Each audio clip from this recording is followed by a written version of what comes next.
To customize icons in Realme GT8 Pro, first of all, we'll need to open settings on our device.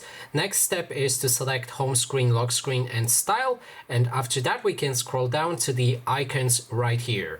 Now if you select that, you'll be able to switch between different options. First one is auto dark icons that you can activate or deactivate.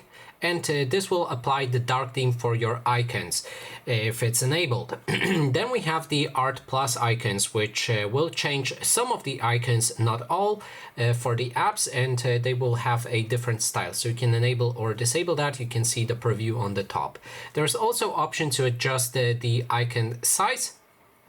You can change the round corners for the apps and make it more like a circle.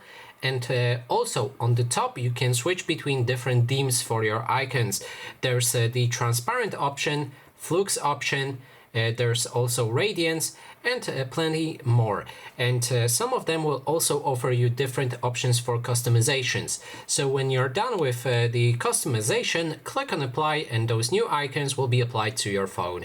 And that is basically everything. Thanks so much for watching, and if you like this video, please consider subscribing.